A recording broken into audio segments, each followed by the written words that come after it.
사랑하고 축복합니다. 하나님의 은혜와 평강이 늘 넘치는 복된 성도들이 되시기를 바랍니다. 우리 옆에 분들 한번 같이 인사하겠습니다. 오베데돔의 복을 받으십시오. 오베데돔이 누군지는 아십니까?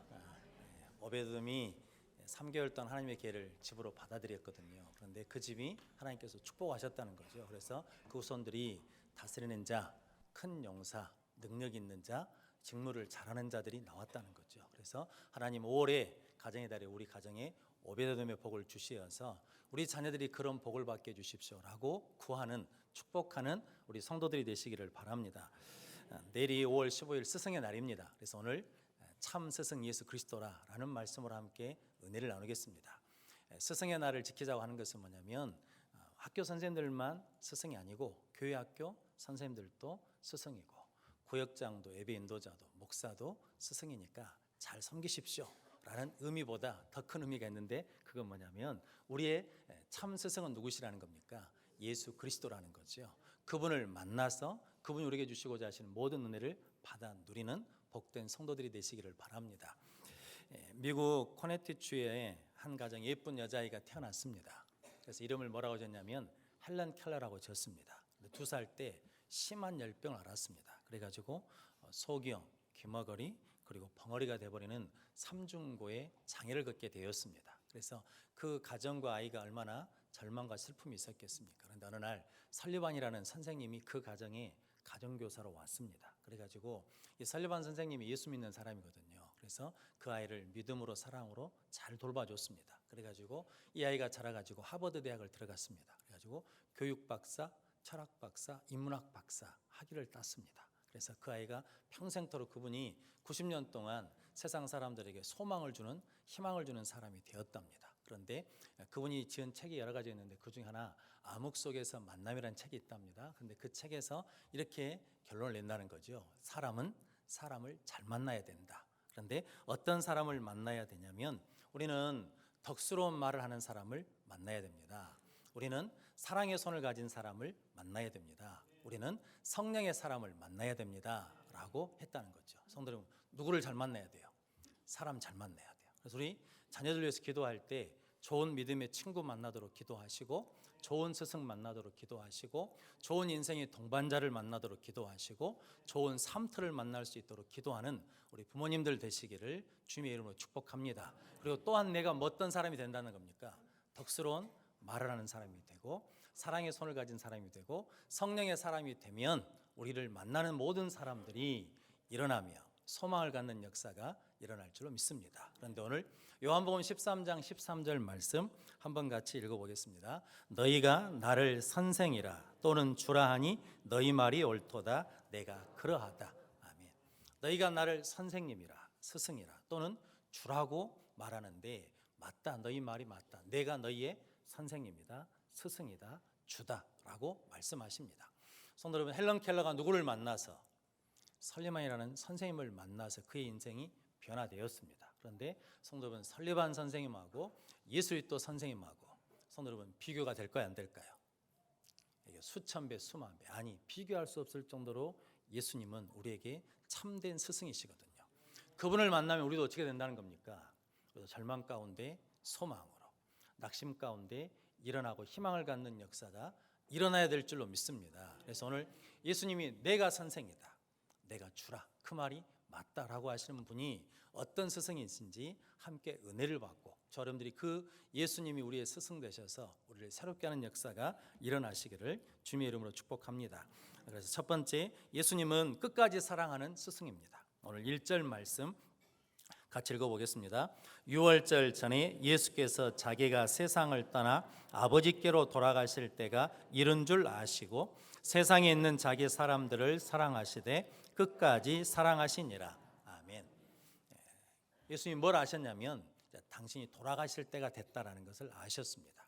지금 유월절 전이거든요. 그러니까 유월절이 오면 그 유월절에 예수님이 어린 양이 되셔가지고 죽으시잖아요.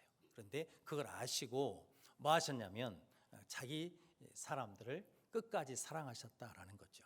그래서 우리도 만약에 죽는 날을 안다 그러면 우리는 뭐 할까요? 예수님은 그렇게 하지 않으셨습니다. 재산 정리하거나 묘자리 알아보러 가거나 아니면 내가 지금 젊은 나이인데 지금 죽을 수 없으니까 더 살게 해달라고 기도하지 않으시고 뭐 하셨다는 겁니까? 세상에 있는 자기 사람들을 사랑하시되 어떻게 사랑하셨다는 겁니까? 끝까지 사랑하셨다는 거죠. 이게 자기 사람들이라는 게 예수님이 자기 목적과 이익을 위해서 모아놓은 사람들이 아니고 하나님의 일을 위해서 하나님의 뜻을 위해서 선택한 자기 사람들, 즉 12제자들 혹은 우리가 될 수도 있죠. 구원받은 우리를 사랑하시되 어떻게 사랑하신다는 겁니까? 끝까지 사랑하신다는 거죠. 제자들은 가난한 사람들입니다. 제자들은 많이 배우지 못한 사람들입니다. 그리고 심지어 예수님이 십자가 지실 때 다 뭐 해버린 사람들입니까? 도망가 버린 사람들입니다. 그리고 베드로는 예수님을 뭐 한다고? 모른다고 부인한 사람이고, 가룟 유다는 은 30의 예수를 팔 사람이거든요. 그런데 아시는 예수님이 그들을 어떻게 하셨다는 겁니까? 끝까지 사랑하셨다는 거죠. 성도 여러분, 예수님은 끝까지 사랑하시는 우리 스승이시고 우리 주님이십니다. 세빛 맹인 선교회라는 선교회가 있는데 맹인 선교회입니다. 그런데 거기 대표분이 안요한이라는 목사님이거든요. 처음에 맹인이 아니고 30살 때 맹인이 됐답니다. 시력을 잃어버린 거예요. 그런데 이제 예수 믿기 전이니까. 그런데 그때 아내가 경제적인 어려움과 그리고 남편 돌보는 게 힘드니까 결국은 나가버렸대요. 도망가 버린 거예요. 그래서 그 아내분 입장에서는 이거죠. 건강한 안요한은 사랑할 수 있는데 누구는 사랑할 수 없다는 거예요. 맹인 안요한은 사랑할 수 없다는 거죠. 그런데 그 나가버린 아내를 우리가 나쁘다고 욕할 수 있어요, 없어요? 욕할 수 없어요. 아이고 나쁜 년 이렇게 할 수 없어요. 왜냐하면 우리가 그 처지가 되면 우리도 어쩔 줄 모르거든요.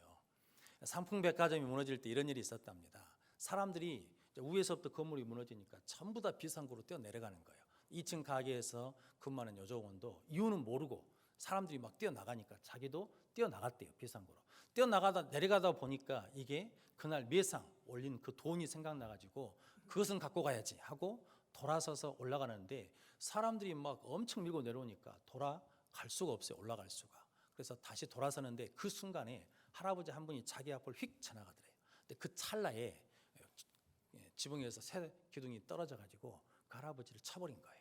그러니까 실은 누가 맞을 건데 내가 맞아야 되는데 그 순간 돌아서는 순간에 맞아서 할아버지가 쓰러졌어요. 그래서 놀래서 이제 밖으로 나가는데 누가 발목을 탁 잡더래요. 자기 발목을 봤더니 그 쓰러진 할아버지. 봤더니 누구냐면 그 건물 청소부 할아버지래요.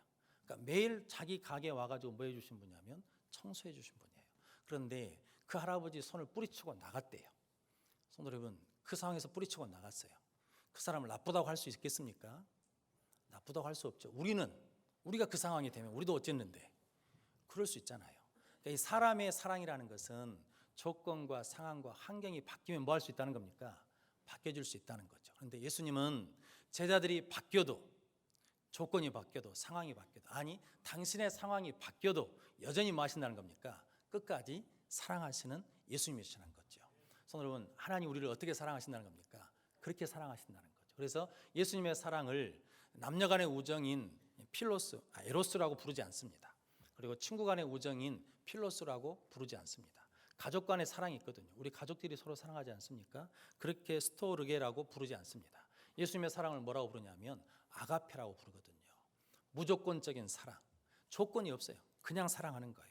성도 여러분, 저 여러분들이 예수님은 상황과 여건과 상황이 바뀌어서 사랑의 내용이나 사랑의 질이 바뀌는 것이 아니라 그것과 상관없이 무조건 우리를 어쩌신다는 겁니까? 사랑하시는 분이시라는 거죠. 그래서 로마서 5장 6절에 이렇게 말씀하거든요. 우리가 아직 연약할 때 계약대로 그리스도께서 경건하지 않은 자를 위하여 죽으셨도다. 우리가 연약할 때, 경건하지 않을 때 누가 죽으셨냐면 그 약속대로 주님이 우리를 위해서 죽으셨다는 거죠. 로마서 5장 8절에는 우리가 아직 재현되었을 때 그리스도께서 우리를 위하여 죽으심으로 하나님께서 우리에게 대한 자기 사랑을 확정하셨느니라. 예수님이 하나님 우리를 사랑하신다라고 죽으실 때 우리는 어떤 상태였냐면 죄인이었다는 거죠. 로마서 5장 10절에는 곧 우리가 원수 되었을 때 그 아들의 죽으심으로 말미암아 하나님과 화목하게 되었은즉 화목하게 된 자로서 더욱 그의 살아나심으로 말미암아 구원을 받을 것이니라. 그러니까 로마서 5장 8장에서는 예수님이 언제 나를 위해서 우리를 위해서 죽으셨냐면 우리가 연약할 때, 우리가 죄인일 때, 우리가 원수 있을 때 그때 뭐 하셨냐면 우리를 위해서 죽으셨다는 거죠. 그때도 우리를 뭐 하셨다는 겁니까? 사랑하셨다라는 겁니다. 그래서 우리가 신앙생활 좀 못한다고 해서 하나님 우리를 미워하지 않으셔요. 그럼에도 불구하고 우리를 뭐 하시냐면 사랑하십니다. 성도는 그러므로 저 여러분들이 그렇게 끝까지 사랑하시는 예수님의 사랑을 받고 있음을 깨닫고 믿는 자들이 되시기를 주님의 이름으로 축복합니다. 그래서 로마서 8장 38절 39절 이렇게 말씀합니다. 내가 확신하노니 사망이나 생명이나 천사들이나 권세자들이나 현재일이나 장래일이나 능력이나 높음이나 깊음이나 다른 어떤 피조물이라도 우리를 우리 주 그리스도 예수 안에 있는 하나님의 사랑에서 끊을 수 없으리라. 어떤 것도 하나님의 사랑에서 우리를 뭐 할 수 없다는 겁니까? 끊을 수 없어요. 그래서 하나님 우리를 어떻게 사랑하신다는 겁니까? 끝까지 사랑하셔요. 뭘 잘해야 사랑하고 뭘 못하면 미워하시는 것이 아니라 우리를 변함없이 끝까지 사랑하시는 예수님이시라는 거죠. 그분이 우리의 뭐라는 겁니까? 우리의 선생님이에요. 우리의 스승이에요. 우리의 주의자라는 것이죠. 성도 여러분, 그분처럼 우리도 사랑할 수 있는 복된 성도들이 되시기를 바랍니다. 우리가 그런 사랑을 받았으니까 뭐 할 수 있다는 겁니까? 사랑할 수 있다는 거죠. 성도 여러분, 사랑하는 사람이 승리합니다. 예수님이 이렇게 제자들을 사랑하셨잖아요. 예수님이 우리를 이렇게 사랑하셨잖아요. 그래서 그 예수님이 십자가에 죽으셨잖아요. 그래서 죽어서 끝나버린 게 아니죠. 그냥 죄와 사망의 권세를 이기시고 뭐 하셨습니까? 부활하셨어요. 그러니까 사랑하면 뭐 한다는 겁니까? 승리할 수 있어요. 저는 그러므로 여러분들 예수님처럼 사랑하는 성도들이 되시기를 주님의 이름으로 축복합니다.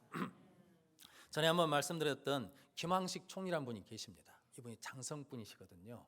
그리고 광산 김씨입니다. 저희 동네가 광산이거든요. 그런데 이분이 최장수 총리입니다. 우리나라 최장수 총리예요. 그러니까 최장수 총리는 막 10년, 20년 한 것이 아니라 2년 4개월 총리하셨거든요. 그러니까 가장 오래 하신 분이셔요. 그리고 대법원장, 감사원장, 국무총리, 그러니까 이 인사청문회를 다 통과하신 분이셔요. 그런데 이분이 사람들에게 많이 존경을 받거든요. 근데 이분이 어느 날 그렇게 인터뷰를 하시더라고요. 뭐냐면 나에게 가장 영향을 준 스승이 있어요. 멘토가 있어요. 그게 누구냐면 자기 어머니. 어머니는 시골 촌사람이셔요. 그래가지고 배움이 없으세요. 그런데 어느 날 자기 어렸을 때 이런 일이 있었답니다. 집에 거지가 왔대요. 그러니까 엄마를 불렀답니다. 엄마, 거지 왔어요 라고 불렀다는 거죠. 그래서 그 거지에게 쌀을 주고 보내면서 아들을 불러다 앉혀놓고 그 어머니가 그랬답니다. 우리 집에 오는 사람을 그 누구도 거지라고 부르지 마라. 우리 집에 오는 사람은 전부 다 손님이다. 그러면서 그 어머니한테 뭘 배웠냐면 사람을 존중하는, 사람을 사랑하는 걸 배웠답니다. 그러면서 어느 날 어머니가 그랬답니다. 네가 다른 사람과 의견 충돌이 있었고 네 주장을 내세울 때 나보다 강한 사람이면 끝까지 싸우라는 거죠. 강한 사람이면. 근데 나보다 약한 사람이면 져줘라 그랬다는 거죠. 그래서 자기는 평생 그렇게 살아왔다는 겁니다. 그랬더니 자기가 어디까지 올라가게 됐냐면 국무총리까지 하게 됐다라고 고백하시더라고요. 성도 여러분, 누가 승리하냐면 사랑하는 사람이 승리합니다. 예수님도 우리를 어떻게 하시고 끝까지 사랑하시고 승리하셨습니다. 그래서 요한복음 13장 34절 말씀에 새 계명을 너희에게 주노니 내가 너희를 사랑한 것 같이 너희도 서로 사랑하라 라고 말씀하셨습니다. 성도 여러분, 예수님 우리에게 뭘 주셨다는 겁니까? 새 계명을 주셨어요. 그러면서 내가 너희를 사랑한 것 같이 어떻게 끝까지 사랑하는 것처럼 너희도 서로 사랑하라 라고 말씀하셨습니다. 그 스승 되시는 예수님의 가르침을 잘 받아서 저 여러분들도 끝까지 사랑하는 복된 성도들이 되시기를 주님의 이름으로 축복합니다. 두 번째, 예수님은 때와 사명을 아시는 스승입니다. 오늘 3절 말씀 같이 읽어보겠습니다. 저녁 먹는 즉 예수는 아버지께서 모든 것을 자기 손에 맡기신 것과 또 자기가 하나님께로부터 오셨다가 하나님께로 돌아가실 것을 아시고, 아멘. 아시고라는 말씀이 1절에도 나오거든요. 1절에는 뭘 아셨냐면 자기가 떠나가실 것을 아시고, 그리고 오늘 3절 말씀에는 뭘 아시냐면 나기는 예수님은 하나님께로부터 오셨다가 하나님께로 돌아가실 것을 아시고 하나님께서 자기 손에 모든 것을 맡기신 것을 아셨다라고 그러거든요. 성도 여러분, 전도서 3장 1절에 범사에 기한이 있고 천하의 때, 천하 범사에 때가 있느니라. 천하 모든 것은 뭐가 있냐면 때가 있다는 거죠. 날 때가 있으면 죽을 때가 있고, 심을 때가 있으면 뽑을 때가 있고, 슬플 때가 있으면 기쁠 때가 있고, 울 때가 있으면 웃을 때가 있다라는 거죠. 성도는 그 때를 아는 사람이 뭐 할 수 있다는 겁니까? 바르게 반응할 수 있고 바르게 살아갈 수 있다는 거죠. 그래서 예수님은 뭘 하시냐면 때를 아시는 분입니다. 그래서 늘 예수님과 관계된 이야기가 나올 때마다 때가 임함에, 때가 이름에 라고 말씀하시거든요. 성도 여러분, 저 여러분들에게도 삶의 때가 있습니다. 그 때를 알고 살아가는 복된 성도들이 되시기를 주님의 이름으로 축복합니다. 특별히 이제 우리가 더 알아야 될 것이 있는데, 그게 뭐냐면 예수님은 당신이 누구로부터 왔다는 겁니까? 하나님께로부터 왔다는 거죠. 자기 근원이 어디냐? 하나님이라는 거죠. 자기 근원을 알아야 자기 정체성이 있거든요. 입양한 아이들이 자라고 난 다음에 어디로 옵니까? 한국에 옵니다. 뭐하러 옵니까? 나를 낳아준 부모가 누구냐는 거죠. 내 어머니가 누구냐는 거죠. 왜냐하면 나를 낳아준 분이 누군지를 모르니까, 자기 정체성이 없으니까 그 사회에 가서 적응이 안 돼요. 그래서 계속 힘들고 어려우니까 결국은 어디로 오냐면 뿌리를 찾으러 오는 거죠. 그래서 우리 뿌리는 어디라는 거예요? 하나님이라는 거예요. 우리 우연찮게 세상에 던져진 게 아니라 뭐냐면 하나님이 창조의 섭리와 구원의 구속의 역사 속에서 우리를 이 땅에 보내셨다는 거죠. 우리는 누구로부터 왔냐면 하나님으로부터 온 하나님의 사람입니다. 하나님의 자녀입니다. 이것이 우리의 본분이고 정체성입니다. 이걸 가지고 살아가는 능력 있는 성도들이 되시기를 바랍니다. 예수님이 또 하신 게 있어요. 예수님은 하나님께로 뭐 하신다는 겁니까? 돌아가신다는 거죠. 왜냐하면 내 목적지가 어딘지를 아는 거예요. 성도 여러분, 목적지가 어딘지를 분명히 알아야 삶에 흔들림이 없죠. 오늘 예배 끝나고 교회에서 이제 차 타고 나가실 때 목적지 없이 가요. 집이 없어요. 목적지가 없어요. 그럼 어떻게 해야 돼요? 갈 바를 알지 못하면 뭐 해야 돼요? 돌아다녀야 돼요. 배회해야 돼요. 그러다가 목적지가 없으니까 쉽게 피곤해요. 힘들어도 그걸 뭐예요? 견딜 수가 없어요. 쉽게 포기해버려요. 그런데 목적지가 분명한 사람, 그리고 목표가 분명한 사람은 뚜렷하게 가는 거죠. 누가 뭐라 해도 흔들리지 않고 그 삶의 길을 가는 거죠. 왜냐하면 목적지가 어디니까? 하나님이시니까. 여러분들이 그 하나님께로 돌아가는 성도들인 것을 아는 자들이 되시기를 주님의 이름으로 축복합니다. 그럴 때 우리 삶이 두려움이 없습니다. 염려가 없어요. 왜냐하면 뭐가 좀 안 되고 뭐가 좀 막힌다고 해서 염려할 일이 아니에요. 우리는 어디로 가니까? 하나님께로 가니까. 그리고 오늘 예수님이 하신 게 있는데, 하나님께서 자기 손에 맡기셨다는 거죠. 예수님은 이 땅에 오실 때 자기 뜻을 이루러 오신 것이 아니라 누구 뜻을 이루러? 하나님의 뜻을 이루러 오셨다라고 말씀하시고, 요한복음 8장에서는 뭐라고 말씀하시냐면 나를 보내신 이가 나와 함께 계시다는 거죠. 그러면서 나는 항상 그가 기뻐하신 일을 행함으로 나를 혼자 두지 않으시니라. 예수님은 항상 누가 기뻐하신 일을? 하나님이 기뻐하신 일을. 그러니까 하나님을 위한 일을 하며 사는 사명자라는 거죠. 성도 여러분, 저러분들이 또 사명을 아는 성도들이 되시기를 주님의 이름으로 축복합니다. 이 알고 모르고는 엄청난 차이입니다. 오늘 17절 말씀 한번 같이 읽어보겠습니다. 너희가 이것을 알고 행하면 복이 있으리라. 아멘. 아느냐 모르냐, 이것은 유식하냐 무식하냐 이 차이가 아니고 살고 죽는 문제이고 축복과 저주의 문제입니다. 그래서 이것을 알고 행하면 뭐가 있으리라? 복이 있으리라. 중국에서 사업하는 집사님이 사장님이신데 가정집에 가정부가 있답니다. 조선족.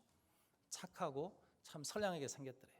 그런데 목사님이 가서 보니까 참하고 선량하게 생겼더래요. 그런데 어느 날 이 집사님이 깜짝 놀랐대요. 부엌에 들어가 봤더니 그 조선족 아주머니가 초를 가지고 가스 호스에다 대고 있더래요. 그래서 무슨 일이냐 하고 불을 훅 불어버리고 자초지종을 물어봤대요. 그랬더니 자기가 보니까 가스 호스에 구멍이 난 것 같더래요. 그래서 촛농으로 구멍을 막으려고 촛불을 이렇게 했다는 거죠. 그래서 촛농으로 막아질까요? 안 막아질까요? 막아질 수도 있죠. 그런데 문제는 더 큰 문제가 있죠. 가스하고 뭐하고 만나면, 불하고 만나면 어떻게 돼요? 벙 터져버리죠.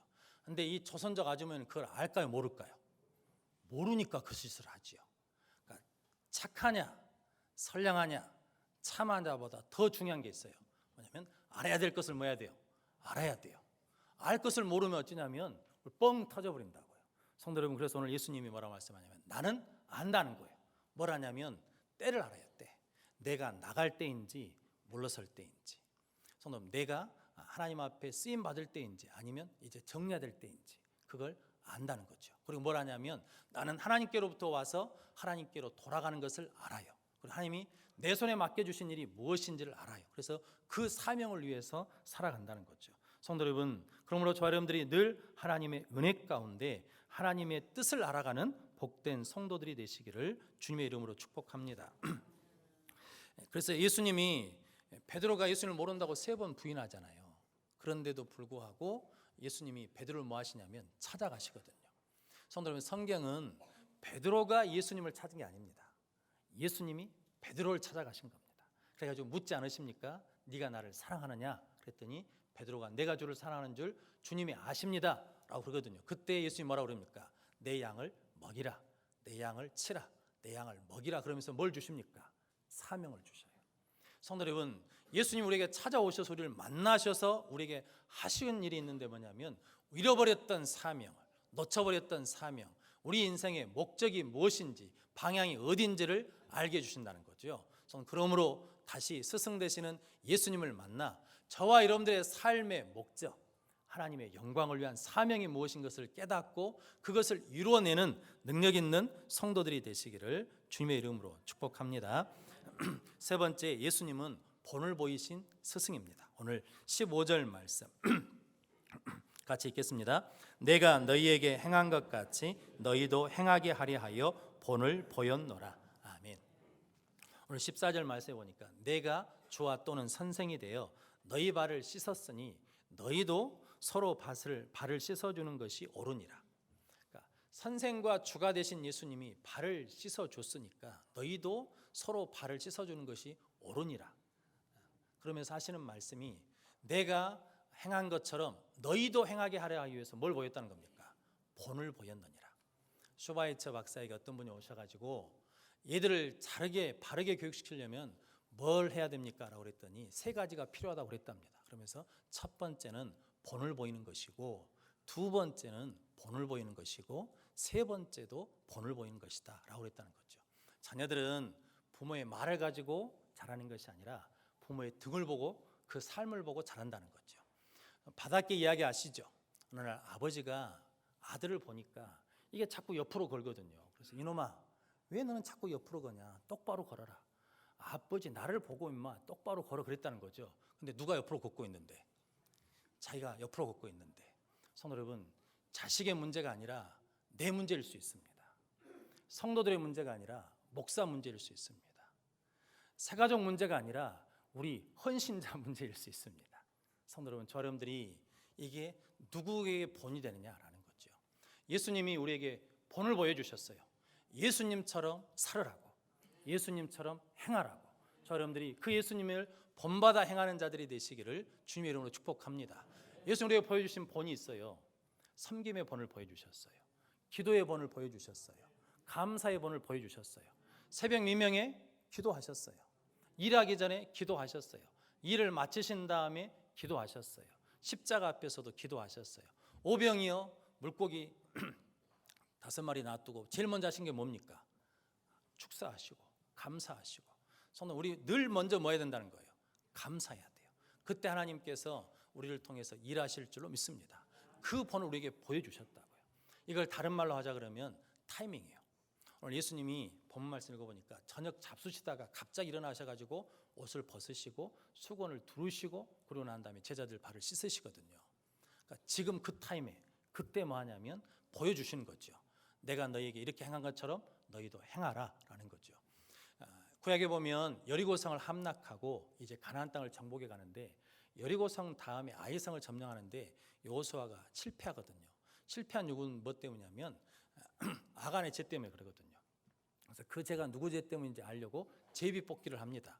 총 몇 번 하냐면 4번 합니다. 어떤 지파에 속한 지파인가 뽑습니다. 아간이 속한 지파가 뽑히거든요. 어떤 가문에서 한가고 가문 사람들을 뽑거든요. 아간이 속한 가문이 뽑힙니다. 그 다음에 또 제비를 뽑아요. 그랬더니 아간이 속한 집안이 뽑혀요. 그 아간의 집안 남자들을 다 뽑아놓고 제비 뽑기 했더니 아간이 뽑히거든요. 하나님이 첫 번째 뽑으실 수도 있잖아요. 그런데 왜 4번이나 걸리게 하시냐라는 거죠. 아간에게 뭘 주시려고? 기회를 주시려고. 어떤 기회? 회개할 기회를 주시려고. 근데 그 기회, 그 타이밍을 아간이 놓쳐버려요. 그래서 돌에 맞아 죽어버리거든요.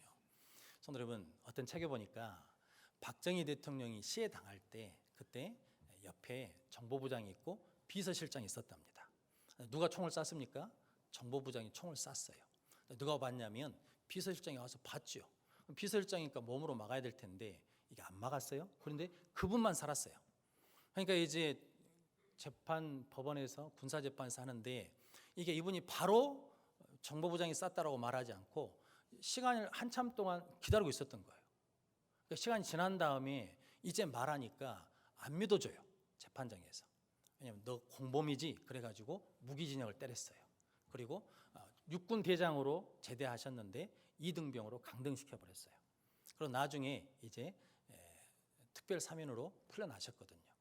성도 여러분, 뭘 놓쳐버리니까, 때를 놓쳐버리니까, 이게 때, 타임이라는 게 이게 중요하거든요.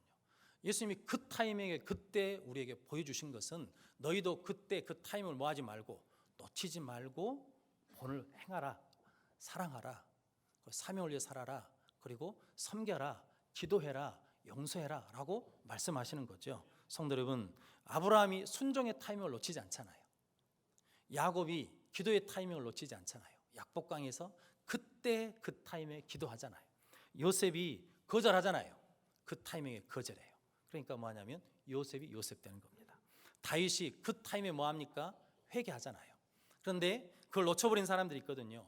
가인이 때를 놓쳐버려요. 타이밍을 놓쳐버려. 그리고 사울왕이 불순종하거든요. 그때 뭐하면 되는데, 회개하면 되는데 그때를 놓쳐버려요. 성도 여러분, 우리에게도 뭐가 있냐면 그 때가 있다는 거죠. 그래서 내가 행한 대로 너희도 행하게 하기 위해서 뭘 보여주셨냐면 본을 보여주셨다는 거죠. 성도 여러분, 그러면 우리가 자녀들에게 예배의 본 보이셔야 됩니다. 기도의 본 보이셔야 됩니다. 섬김의 본 보이셔야 됩니다. 헌신하는 본을 보이셔야 됩니다. 헌금의 본도 보이셔야 됩니다. 그래서 그럴 때 우리 자녀들이 예수님을 스승으로 모시고 승리하는 복된 자녀들이 될 줄로 믿습니다. 바리새인들은 겉으로는 거룩합니다. 근데 속은 썩었어요. 그래서 그 사람들을 뭐라고 부릅니까? 외식하는 자라 그러거든요. 이 말은 다른 말로 하자면, 오늘 본문 말씀을 보자면 그들은 말한 대로 뭐하지 않아요? 행하지 않아요. 그런데 예수님은 누가복음 4장 32절 말씀 보니까 그들이 그 가르침에 놀라니 이는 그 말씀에 권위가 있습니다. 예수님의 말씀은 뭐가 있냐면 권위가 있어요. 왜냐하면 말씀하신 대로 뭐하니까? 행하니까. 말씀하신 대로 뭐하니까? 본을 보이시니까. 그 권위 있는 말씀이 구원의 말씀이 되고, 그 권위 있는 말씀이 생명의 말씀이 되고, 권위 있는 말씀이 축복의 말씀이 되는 거죠. 성도 여러분, 저렴들도 그런 권위 있는 자들이 될 수 있는 귀한 본을 보이는 자들이 되시기를 주님의 이름으로 축복합니다. 그래서 고린도전서 11장 1절 말씀에 바울이 겁없이 이렇게 말해버리거든요. 내가 그리스도를 본받는 자 된 것 같이 너희는 나를 본받는 자가 되라. 저는 성경 읽을 때마다 이해가 안 됩니다. 내가 그리스도를 본받는 자 같이 너희도 그리스도를 본받아라 이렇게 말해야 되잖아요. 그런데 어떻게 겁없이 내가 그리스도를 본받는 것 같이 너희는 나를 본받으라고 말할 수 있냐 이거죠. 그러니까 바울은 나는 예수님이 말씀하신 그대로 뭐하고 있다는 겁니까? 살고 있다. 그러니까 너희들이 나를 보면 누구를 보는 겁니까? 예수를 본다는 거죠. 성도 여러분, 지금 세상에 누가 필요하겠습니까? 예수를 보이는 성도들이, 예수를 보이는 목회자들이 필요할 줄로 믿습니다. 저와 여러분들이 오늘 예수님이 너희가 나를 선생 또는 주라고 하느냐? 그 말이 맞다. 내가 크다. 내가 선생이다. 내가 스승이다. 그럼 너희들이 나를 어찌해야 된다는 겁니까? 본받아야지. 나를 본받아서 내가 한 것처럼 너희도 행하라 라고 말씀합니다. 저와 여러분들도 결국은 바울처럼 내가 그리스도를 본받은 자 된 것 같이 너희는 나를 본받으라고 말할 수 있는 끝까지 사랑하는 자들이 되시기를 축복합니다. 사명을 아는 자들이 되시기를 축복합니다. 때를 놓치지 않는, 타이밍을 놓치지 않는 능력 있는 성도들이 되시기를 주님의 이름으로 축원합니다. 기도하겠습니다. 거룩하신 아버지 하나님 감사합니다. 복된 주일 허락해 주시고 예수님이 나의 스승, 나의 선생